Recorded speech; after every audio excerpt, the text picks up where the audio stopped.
आपका 48 दिन का पहले लॉकडाउन रहा, फिर उसके बाद रमजान के आपके 15 रोजे थे जब आपने ये कारोबार वगैरह किए। अगर इस वक्त ये दोबारा जाया जाता है लॉकडाउन की तरफ तो मेरी नाक़िस राय के मुताबिक ये माशी खुदकुशी होगी। अस्सलाम वालेकुम नाज़रीन, न्यूज़ 6 के साथ मैं हूं आपकी मेजबान फलक भट्ट। जैसा कि आप जानते हैं कि कोरोना से पहले ही मुल्क की माशियत तबाह हो चुकी थी, लेकिन कोरोना की वजह से 2 माह से लॉकडाउन होने की वजह से मुल्क की माशियत जो है बिल्कुल खत्म होकर रह गई है। इसी हवाले से हम बात करेंगे लाहौर चैम्बर ऑफ कॉमर्स के साबका नायब सदर ज़िशान हलील साहब से। ज़िशान हलील साहब, सबसे पहले मुझे आप ये बताइएगा कि हुकूमत ने लॉकडाउन किया, ईद के बाद लॉकडाउन को खोल दिया गया, जबकि अब दोबारा से लॉकडाउन करने का कहा जा रहा है। आपको क्या लगता है कि हुकूमत कंफ्यूज है या आवाम को कंफ्यूज किया जा रहा है? देखें जी, ये जो 9 to 7 वाली एक प्रपोजल थी गवर्नमेंट की, मेरा ख्याल है इसमें तो हम किसी किस्म की बहस में नहीं पड़ेंगे। हमारे हिसाब से बहुत अच्छी थी। उसमें आप अपनी फैमिली को भी टाइम देते हैं और एनर्जी के साथ कारोबार भी कर लेते हैं, बजाय इसके कि रात 9-10 बजे तक बैठे और एग्जॉस्ट हो जाएं। ना फैमिली के काबिल रहते हैं ना कारोबार के काबिल रहते हैं। ये तो बेहतरीन चीज है। सेकेंडली, अगर इस वक्त ये दोबारा जाया जाता है लॉकडाउन की तरफ तो मेरी नाक़िस राय के मुताबिक ये माशी खुदकुशी होगी अगर आप दोबारा ये करेंगे। इसलिए कि इस वक्त पाकिस्तान बहुत ज्यादा प्रॉब्लम में आ चुका है मैशत के तौर पर। आपका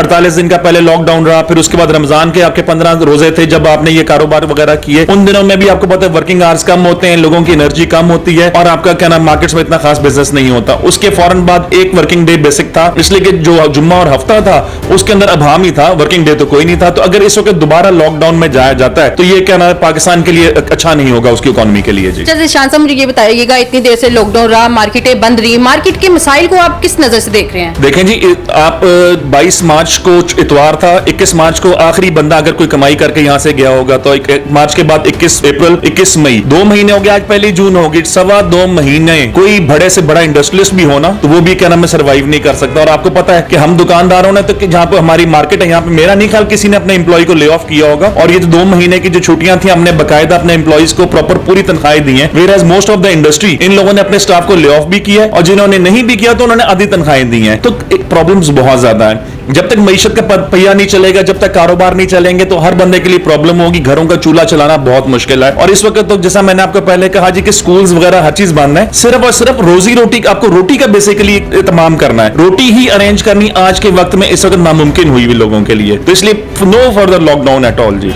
शान साहब, हुकूमत ने क्या पॉलिसी उनको बनानी चाहिए जिससे मुल्क की माशियत जो है बेहतर हो सके? जैसे कि बजट आ रहा है, बजट के हवाले से क्या पॉलिसी उनको बनानी चाहिए? देखें जी, बजट के सिलसिले में मैं यही बात कहना चाहूंगा कि सिर्फ और सिर्फ ये पिछले 3 महीने का जो पाकिस्तान के ऊपर एक क्रंच आया हुआ है कोरोना की सूरत में, जो प्रॉब्लम है, ऊपर साथ में टिड्डी दल का भी बहुत बड़ा हमारी फसलों को तबाह करने के लिए आई हुई है। ये अल्लाह ताला की तरफ से हमारे ऊपर आजमाइशें आई हुई हैं। तो पहली बात है इज्तिमाई तौबा, अल्लाह ताला हमें माफ करे, इन चीजों से अल्लाह ताला हमें दूर करे। और सबसे जरूरी चीजें जो 2-3 हैं जो मैं बार बार एक बात करना चाहूंगा। Number 1 is sale tax. Sale tax को सिंगल डिजिट में लाना पड़ेगा, जो मर्जी हो जाए, इसलिए कि इस वक्त हमारी इकोनॉमी के मुतहम्मिल नहीं है कि जी हम इस वक्त डबल डिजिट में सेल टैक्स में जाएं। ये चीजें आपकी इनपुट में ऐड करती हैं और आपकी सेल प्राइस बहुत मुश्किल हो जाती है और लोगों की इस वक्त बाइंग पावर भी नहीं है। नंबर 1। नंबर 2 जो सबसे जरूरी चीज है, इंपोर्ट स्टेज के ऊपर हम लोगों का एक होता था system FTR, that was final tax regime. इस FTR का मतलब ये होता था जब हम इंपोर्ट करते थे, हमने इनकम टैक्स पोर्ट में पे कर दिया, वो हमारी फाइनल डिस्चार्ज ऑफ लायबिलिटी होती थी। पिछले साल में हमारे FBR के चेयरमैन साहब ने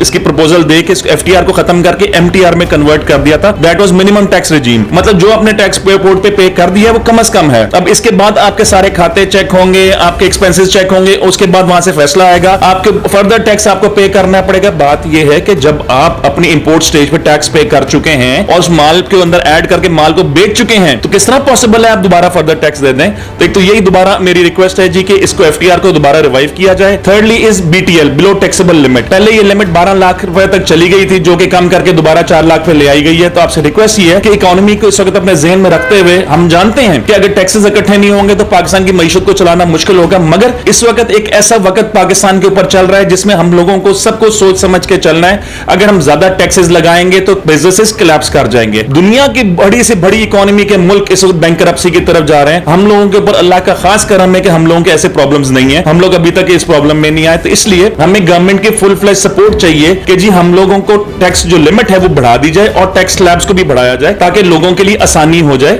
ये ना हो कि जो कमा रहे हैं उसका 40% टैक्सेस में ही चला जाए, 40 ना जाए, 20-25 तक आ जाएगा, कोई फर्क नहीं पड़ता, हमने मुल्क को भी देना है। उससे अगला पॉइंट जो चौथा मैं कहना चाहूंगा ID कार्ड वाला। ID कार्ड के लिए हुकूमत के साथ हमारे 1 साल सवा साल के साथ निगोशिएशन होती रही, लड़ाइयां हुई, हड़तालें भी हुई, सब कुछ हुआ। उस केस में आके जी गवर्नमेंट ने बड़ी मेहरबानी हमारे पे की है कि जी 1 लाख रुपए की लिमिट इसकी कर दी, मगर वो 1 लाख रुपए की जो लिमिट है वो एक्सेप्टेबल इस वक्त नहीं है कारोबार की वजह से, या तो आप इस जो है आईडी कार्ड की शर्त है आपकी, इसको फर्दर 1 साल के लिए डेफर कर दें। अगर आपको कोई मजबूरी है, आप डेफर नहीं कर सकते, तो इसकी लिमिट मिनिमम 2 लाख रुपए कर दें। ये 4-5 चीजें हैं जो कि बहुत जरूरी हैं। अगर आप पाकिस्तान की इकोनॉमी को बचाना चाहते हैं, पाकिस्तान के कारोबार को बचाना चाहते हैं, तो ये चीजें आपको करनी पड़ेंगी। और इसके अलावा जिसका एक वर्ड यूज होता है फ्रेंडली बजट, अगर आप फ्रेंडली बजट, गरीब दोस्त बजट देंगे तो इंशाल्लाह ताला पाकिस्तान की इकोनॉमी भी बच जाएगी और लोग भी बच जाएंगे। जी नाज़रीन, आपने सुनी लाहौर चैम्बर ऑफ कॉमर्स के साबका नायब सदर ज़िशान हलीद साहब की बातें। इसी के साथ अपनी मेजबान फलक भट्ट को इजाजत दीजिएगा। अल्लाह निगहबान।